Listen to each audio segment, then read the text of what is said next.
So Lucas, just look at Daddy and say this. Daddy, why don't you tell me a story? Tell me a story. You gotta say it in that thing.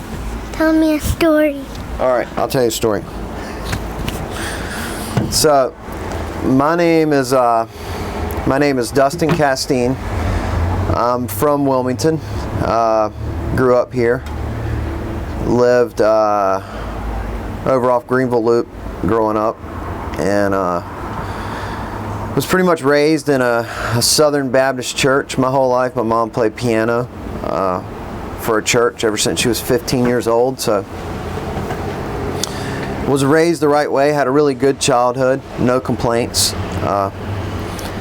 And then, I guess maybe when I was young teenager, started to make my own decisions, poor decisions, and had to live with it. So that kept happening until I grew up to probably the age of when I found out that I was going to have Lucas here, and dealt with some demons on my own. As a kid, I thought I was saved. More or less thought I was saved out of fear. I remember when the Desert Storm War was going on, and after watching the news, being a kid, I just knew that a missile was going to come through my window and just blow my house up. So, I went and called my mom in there one night real late, and I said, "Look, I don't want to go to hell. Clearly, we're going to get, we're gonna be blown up tonight." I just had this overwhelming, fear from watching the news that we were going to be involved in something bad, and I was going to die and go to hell. So, more or less, I was, saved out of fear, which wasn't genuine to me. It kind of just gave me a free pass to live like I wanted and do what I wanted, and then not have to worry about it. It was never explained to me how it really works. And it wasn't until later I got to where I started reading the Bible on my own and really studying it, and figured out that I wasn't saved, and the way I'd been living my life clearly showed that.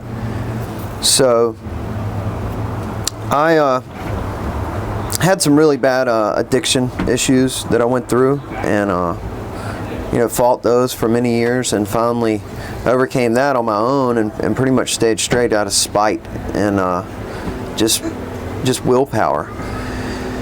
And went to a place called Bethel Colony of Mercy just to try to get myself together, and I got saved there.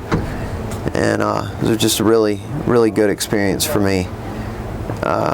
Really cool place, but I had a reoccurring dream my whole life about the number 30, and more or less the Bible that I was given when I got there. I opened the Bible, and one day I kept having this dream, and same dream, just would dream about 30 sheep, 30 people talking, 30, everywhere was 30.